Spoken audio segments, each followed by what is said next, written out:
तो कुछ आत्माएं होती हैं कम पतन वाली, धीरे धीरे पतित होती है, और कुछ आत्माएं बड़ी तेजी से पतित होती है। पतन होने का, पतित होने का कारण क्या बताया? कोई धीमी धीमी गति से पतन होती है, कोई तेजी से पतन होती है। उसका कारण क्या हुआ? काम विकार। काम विकार नहीं, बेविचार। अनेकों में इंद्रियां, अनेकों में बुद्धि आसक्त होना, अटैचमेंट होना, तो आत्मा का पतन जास्ती होता है। इसलिए इब्राहिम जैसी जो आत्माएं आती है वो उन पतित हुई आत्माओं में पहले प्रवेश कर जाती है। उसके बाद दूसरे नंबर में पतित बनते हैं बौद्धि, फिर तीसरे नंबर में पतित बनते हैं क्रिश्चियंस।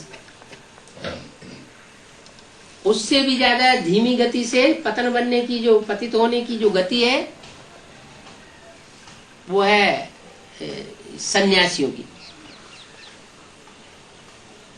सन्यासी जो ओरिजिनल पवित्रता धारण नहीं करते। ओरिजिनल पवित्रता तो है ब्राह्मणों की, जो ब्राह्मण सो देवता बनते हैं। क्योंकि बाबा ने बताया घरगस्थ में रह करके पवित्र बनना, यह ओरिजिनल पवित्रता। और घरगस्थ को छोड़ करके बाहर जंगल में जाकर के पवित्र बनना, ये तो मजबूरी की पवित्रता हुई। जैसे कोई आदमी को जेल में डाल दिया जाए, 10 साल जेल में रहे, और जेल से निकलने के बाद कहे हमने 10 साल पवित्रता का पालन किया, तो वो उसकी मजबूरी हुई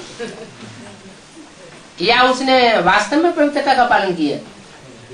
वो तो मजबूरी है। तो ऐसे ही सन्यासियों की कायरता वाली पवित्रता है। वो जब जब भी ज्यादा तमोप्रधान बनते हैं, उसका कारण ये होता है कि वो शहरों में घुस पड़ते हैं और अपने को कंट्रोल नहीं कर पाते। जब तक जंगलों में रहे तब तक फिर भी कंट्रोल रहे, और जैसे ही शहरों में घुसते हैं जास्ती पतित तमोप्रधान बन पड़ते हैं। उसके बाद जो धीमी गति से पतित बनती है वो आत्माएं हैं मुस्लिम धर्म की। और मध्य कलयुग में आता है सिख धर्म। उनमें भी पवित्रता की, प्योरिटी की पावर जास्ती इसलिए होती है कि उनमें एक संस्कार होता है, एक नारी सदा ब्रह्मचारी। एक नारी के साथ वो अपना जीवन बिताना पसंद करते हैं और रहते भी हैं। अभी कलयुग के अंत में तो सारी दुनिया में संघ का रंग विदेशियों का ज्यादा बढ़ गया है। तो सिख भी कोई कोई ऐसे हो गए हैं जो आतंकवादी बन पड़े हैं, और वो आतंकवादी ग्रुप जो है वो अलगाववाद की मांग करने लग पड़ता है, भारतवासियों के भी विरोधी हो जाता है। नहीं तो सिखों में यूनिटी जास्ती रही, क्योंकि उनमें भारतवासियों जैसी प्योरिटी रही, देवताओं जैसी प्योरिटी। लेकिन मुसलमानों का संग ज्यादा रहा, क्योंकि सिख धर्म का फैलाव होता है पंजाब की साइड में, सिंध प्रांत में, जहां पंजाब में मुसलमानों के आक्रमण हमेशा होते रहे, क्रिश्चियंस के आक्रमण होते रहे। तो मुसलमानों और क्रिश्चियंस के संग के रंग में वो आत्माएं जास्ती आई। संग का रंग जास्ती लगता है तो कुछ न कुछ तो असर पड़ता ही है। उसके बाद आते हैं आर्य समाजी। आर्य समाजी जो आत्माएं हैं उनकी खासियत यह है कि वो द्वापर युग के आदि से ही दूसरे धर्म में कन्वर्ट होते रहे। सबसे जास्ती गिरी हुई आत्मा है। इस्लाम धर्म आया तो इस्लाम धर्म की आत्माओं के प्रभाव में आ गए। क्रिश्चियन धर्म आया तो क्रिश्चियंस के प्रभाव में आ गए। मुस्लिम धर्म आया तो मुसलमानों के प्रभाव में आ गए। माना वो सबके प्रभाव में आते रहते हैं। ज्यादा प्रभाव में आने के कारण वो आत्माएं भारतीय होते हुए भी विदेशियों से बदतर हो जाती है। किसी धर्म पर उनकी आस्था नहीं रहती। जब किसी धर्म पर आस्था ही नहीं रहेगी, विश्वास नहीं रहेगा, निश्चय नहीं बैठेगा, निश्चय उखड़ता रहेगा, तो रिलीजन इज माइट कहा जाता है। धर्म में ही तो ताकत होती है। और जो अपने धर्म को बार बार छोड़ता रहे तो वो आत्मा अनिश्चय और अविश्वास के कारण कमजोर हो जाती है। तो सबसे जास्ती कमजोरी आती है आर्य समाजियों में। और वो आर्य समाज कलयुग के अंत में इस संसार में प्रत्यक्ष होता है, जब से महर्षि दयानंद आए।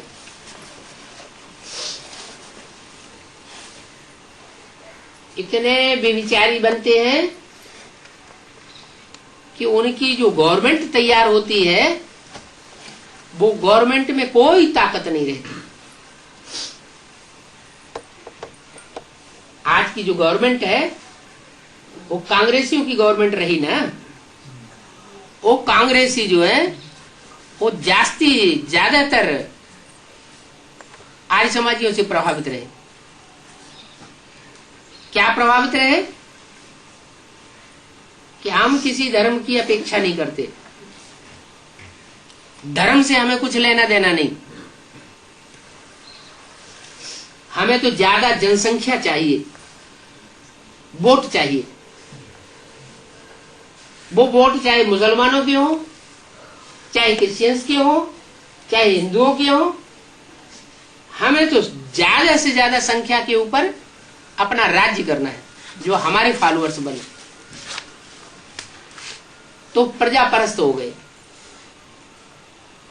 उन्हें राजा क्वालिटी की आत्माएं पसंद नहीं, उनको प्रजा परस्त, प्रजा जैसी आत्माएं, कमजोर आत्माएं चाहिए। तो प्रजा के ऊपर प्रजा का राज्य।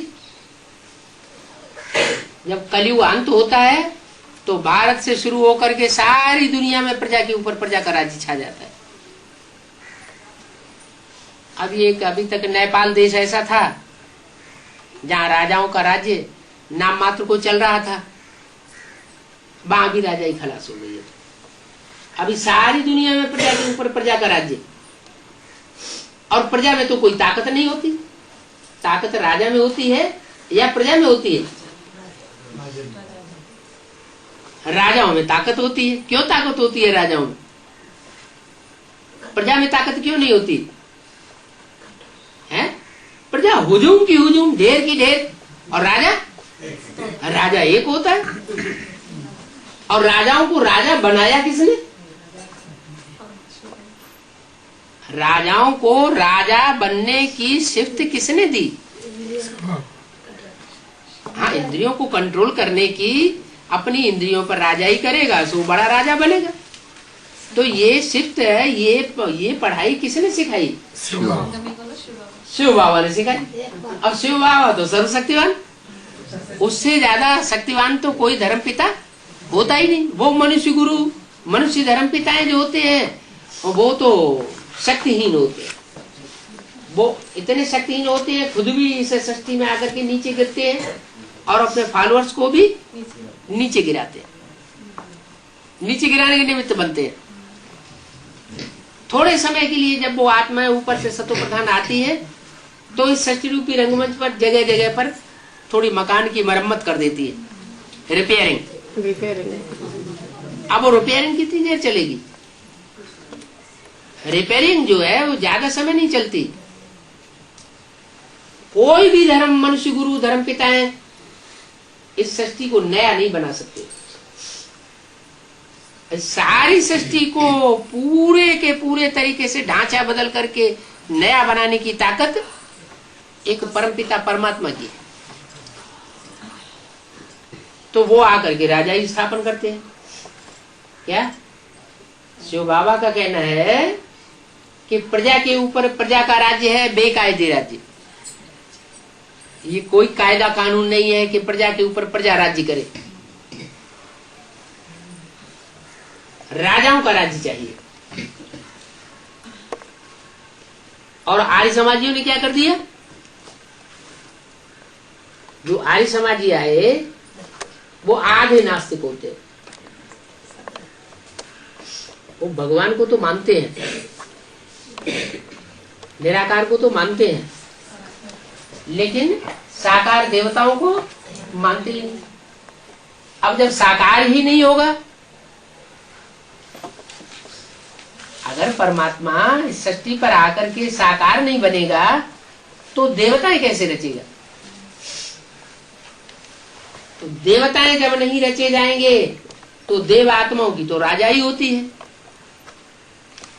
देव आत्माओं में राजाई ही चलती है, चाहे सतयुग हो चाहे द्वापर युग हो, वो त्रेता हो, उनकी राजाई चलती है। यहां तक कि कलयुग के अंत में भी आकर के नेपाल में राजा का शासन रहता है, फिर नीचे तो सबको गिरना है, वो नेपाल भी नीचे गिरता है। क्योंकि संघ का रंग जो है वो माया किसी को छोड़ती नहीं है। जो आदि में पतित बनने वाली आत्माएं थी वो तो नीचे गिरती ही रहती है। क्यों? क्योंकि जो आत्माएं जल्दी जल्दी पतित बनती है सृष्टि पर आकर के, उनमें ऊपर से आने वाली सोच जल्दी जल्दी प्रवेश करती है।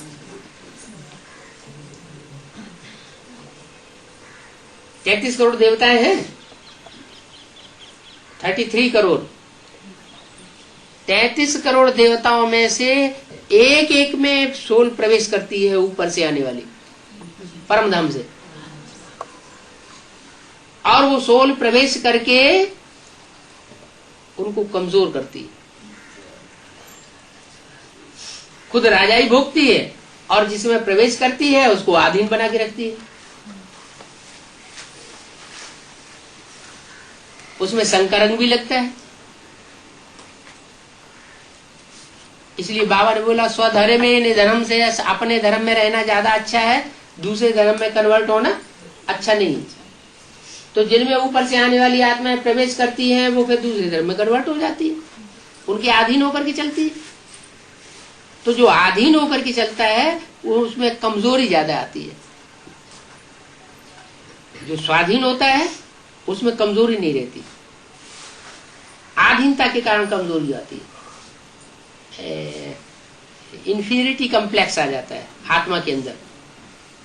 इंफीरियरिटी कम्प्लेक्स माने हीन भावना। वो हीन भावना आत्मा को नीचे गिराती। सुपीरियरिटी कम्प्लेक्स होता है तो उमंग उत्साह ज्यादा रहता है। जैसे राजा का बच्चा है तो कहे मैं राजकुमार हूं, तो वो उमंग उत्साह नशा रहता है। तो ये सुपीरियरिटी कम्प्लेक्स कहां से आता है? सुप्रीम कौन है इस संसार में? सुप्रीम सोल कौन है? जो सुप्रीम सोल है वहीं से सुपरमेसी शुरू होती है, और जो लास्ट में आने वाला धर्म पिता है वहां से इंफीरियरिटी कम्प्लेक्स शुरू होता है। तो जो आत्माएं मनुष्य गुरुओं के स्वभाव संस्कार के नजदीक आती है, उनसे प्रभावित हो जाती है, उनमें आता है इंफीरियरिटी कम्प्लेक्स। और जो परमात्मा के बच्चे बनते हैं डायरेक्ट, उनमें सुपरमेसी रहती है। सुपरमेसी रहने के कारण वो जन्म वाई जन्म भले टकराते हैं विधर्मियों से, विदेशियों से, लेकिन टकराते हुए भी टक्कर लेते लेते लेते जाके आखिरी जन्म में नीचे गिरते हैं। क्योंकि माया भी तो सर्वशक्तिवान है। जैसे बाप सर्वशक्तिवान है वैसे माया भी सर्वशक्तिवान है। तो सर्वशक्तिवान माया किसी को छोड़ती नहीं है, चाहे वो कोई भी धर्म की आत्मा हो, चाहे सूर्यवंशी हो, चाहे चंद्रवंशी हो, चाहे इस्लामी बौद्ध क्रिश्चियन वंशी हो।